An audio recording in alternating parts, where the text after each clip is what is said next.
some of the dynamics of conscious, healthy, collaborative debate.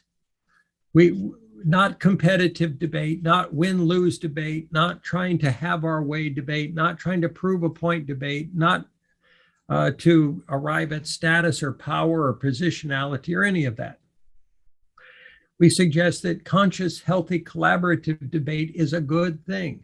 We invite it, we request it, we advocate it, we want to support and nourish it. So please, please hear this, recognize this, understand this, and operate accordingly. So in this process, there is of collaborative debate, there's no winner and there's no loser. And there's no one that has proven themselves better. There is those processes of ego dynamics simply don't serve the common good. And everybody's got something to contribute. Everyone's got something important to say. Everyone has something to improve the conversation by the expression of. And if we do so without fear or judgment or fear of rejection, fear of abandonment, and without judging and without abandoning and without rejecting, then the whole conversation will always be better, whatever the conversation is. In this process, there is no better than and less than. John is no better than anybody else. John's views mean nothing. They are what they are. If they're useful, they're useful. Thank you for finding use. If not, throw them out. We're good with it. We want to hear what you have to say. Everyone here is equal in their voice, equal in their contribution, equal in their goodness, equal in their soul process. We feel that that is a necessary cultural and organizational and operational tenet. It's very practical. It's very real world. That's necessary if we really want to all contribute co-creatively. There is no superior, there is no inferior. All parties are equal and respected. We hope to be focused on superordinate goals, higher goals that serve the common good, not special interests, not particular subgroups of humanity. And we also want to honor every subgroup, care for every subgroup, nurture every subgroup that anyone is identified with. And that said, we've seen the issues in the United States where special interests game the system, manipulate the political system. We are now in political gridlock in the United States. We are divided right down the middle. How do we get things done? How do we solve issues in global warming? In our view, global warming is a symptom of ego process, tribal process, competitive dynamics, short-sighted thinking, profit focus, and an incapacity or an incompletely evolved understanding of how to love, how to care, how to curate, how to serve, how to be stewards of our natural world and of each other. And if we had learned all that already, climate change issues wouldn't be here. We see climate change, the symptomology, the hurricanes, the droughts, the fires. There are school books. They are an opportunity for us to evolve from if we utilize them as such. If we try to just solve climate change technologically, we'll miss out on an opportunity to evolve as a result.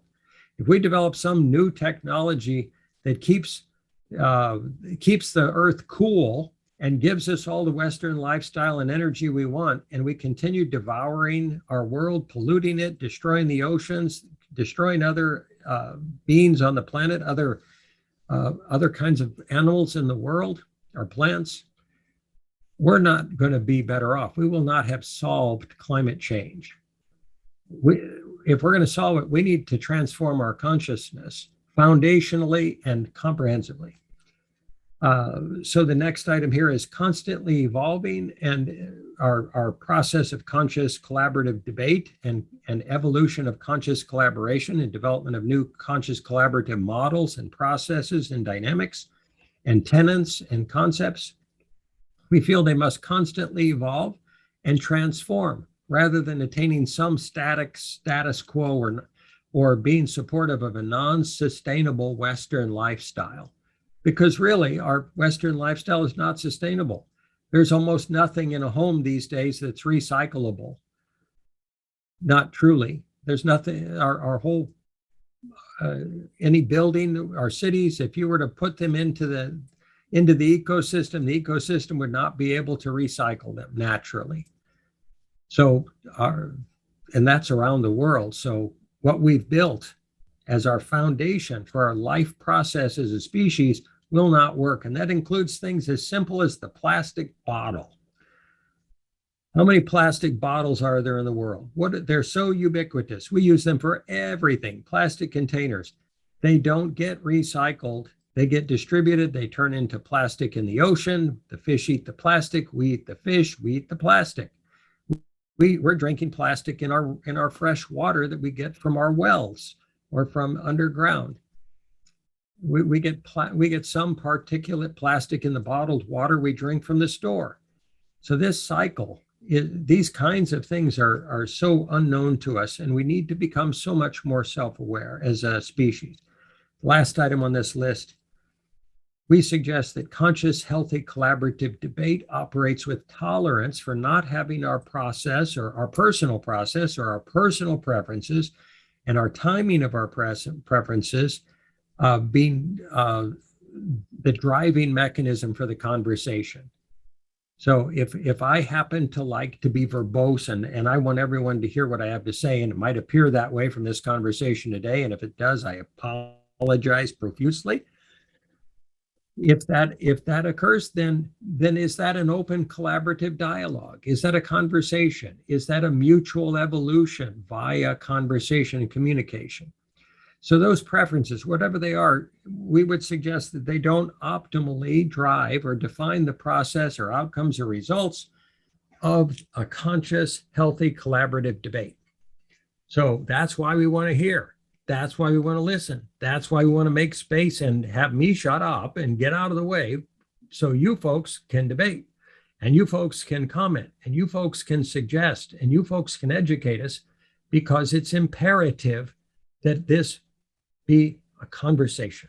It's imperative, a global conversation optimally, and a conversation of equals, a conversation of unconditional love, a conversation of open, equal participation that is sustained, that's constant, that is forever.